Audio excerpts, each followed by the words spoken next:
గారు మళ్ళీ పాదయాత్ర మొదలు పెడతాన్నారు. సో ఆయన మొదలు పెడితే మళ్ళీ సీఎం ఆయనే అవుతారని ప్రజలు అంటున్నారు. మీరేమంటారు? వైఎస్ రాజశేఖర రెడ్డి గారి పేరు లేకుండా, 3 రాజధానులు లేకుండా ఆయన రాజకీయాల్లో ఓవరాల్ గా ఏం చెప్తారు జగన్మోహన్ రెడ్డి? మారాలన్న ముందు ఆ బూతుల మంత్రులు ఉన్నారు చూసావా, టీడీపీ నుంచి వచ్చిన బూతుల మంత్రులు, వాళ్ళని తీసేసి మంచి రాజకీయ నాయకుడిని పెట్టుకుని రాజకీయ పరంగా వెళితే రాజధానులు 3 కాదురా బాబు ఒకటే అనే ఫీలింగ్ తో జగన్మోహన్ రెడ్డి గారు వెళ్తే విజయం అనేది మళ్ళీ కనపడిద్దని మేము అనుకుంటాం. అంటే జగన్మోహన్ రెడ్డిని కావాల్సిగానే లడ్డు విషయంలో కానివ్వచ్చు, ప్రతి ఒక్క విషయంలో ఇరికిస్తున్నారు అంటున్నారు. మీరేమంటారు? నిజమే, ఎందుకంటే ఇది పనికి మాలిన చవట్లో ఆడు ఒక లాయర్, ఎవడు రాంబాబు గారు ఒక లాయర్ అయి ఉండే ఒక కటౌట్ కట్టాడు ఎవడో దొంగ.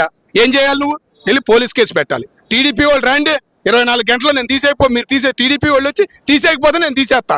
ఏం మాట కర్రలు పట్టుకుని వస్తాడు, ఆడే చేసుకున్నాడు, బూతులు తిట్టాడు. మళ్ళీ బయట నుంచి వెళ్ళేవాడు వెళ్ళొచ్చుగా, వాళ్ళు నుంచున్నారు కటౌట్లకి అడ్డంగా నుంచున్నారు, నువ్వు వెళ్ళిపోవచ్చుగా, వాళ్ళు ఉండాలి అని చెప్పి వెళ్ళిపోవచ్చుగా.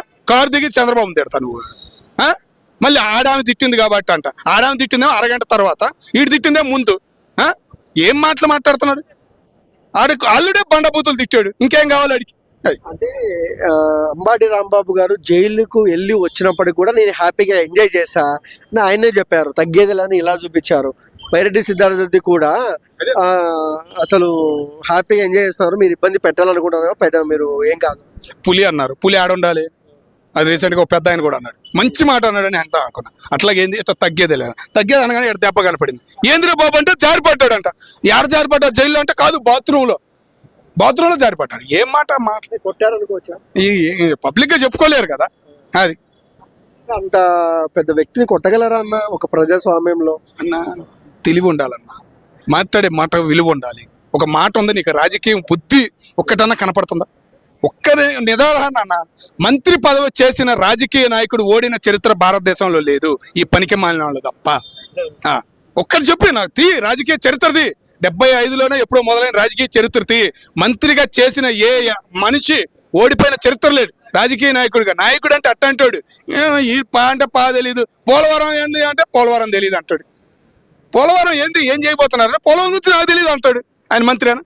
మరి అట్లాంటి వాళ్ళని ఇంకా జగన్మోహన్ రెడ్డి గారు ప్రోత్సహించడం వల్లే నష్టం పార్టీకి, జగన్మోహన్ రెడ్డి గారికి, ముఖ్యంగా వైఎస్ రాజశేఖర రెడ్డి గారి పేరు ఇంకా చెడగొడుతున్నారు ఇట్లాంటి పనికి మాలిన మేము అనుకుంటాం. 2029లో సీఎం జగన్ అంటున్నారు. అవకాశం లేదా?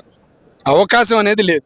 175 అన్నాడు, ఏమైంది? వైనాడు కూడా అన్నారు. అదే అంటుంది, 2000 పథకాలు చూసి జనానికి డబ్బులు ఇచ్చారు, ₹1,00,000 ఇచ్చారన్న, ఓట్లు వేయలేదని చాలా మంది బాధపడుతున్నారు. మరి అట్లాంటి వాళ్ళు ఎందుకు? 11 సీట్లు ఒక్కడు గెలిచాడా? మంత్రిగా 2 సార్లు మార్చాడు, రికార్డు అది. మరి ఒక్కడు మార్చాడా? జగన్ మంచి చేశాడు కదా. ఏం చేశాడన్న మంచి? ఇప్పుడు ప్రశ్నించవచ్చు కదా, అసెంబ్లీకి రావచ్చు కదా. ఎన్ని మంత్రి పదవులు ఉన్నాయి మన భారతదేశంలో? ఎక్కడైనా ఉందా ఇంత? ఒక ముఖ్యమంత్రి కింద 4 పదవులు పెట్టుకోవడం, ఉప ముఖ్యమంత్రి కింద 4 పదవులు పెట్టుకోవడం. ఎమ్మెల్యేలు లేరా? ఎంతమంది గెలిచారన్నా? 151 మంది గెలిచారు. ఇవ్వచ్చు కదా మిగతా ఎమ్మెల్యేల కన్నా అని అడుగుతున్నారా? ఏమని అడుగుతున్నారా? ప్రతిపక్షంగా ఉన్నవాళ్ళు ఎవరైనా ప్రశ్నించే వాళ్ళు ఒక్కళ్ళ పేరు చెప్పు. బూతులు తిట్టే బ్యాచ్ తప్ప రాజకీయ పరంగా ఎవరినైనా ఒక్క పేరు చెప్పు. ఎన్ని సూపర్ 6 ఉంది, అయిందా? ప్రశ్నిస్తున్నారా? ఏం లేదు. అదేమంటే జగన్మోహన్ రెడ్డి గారికి కూడా మాటలు రావట్లేదు, తెలుగు రావట్లేదు అని అంటున్నాడు రీసెంట్గా మీడియా ముందు. ఇంకేం మాట్లాడతాం ఆయన గురించి మనం?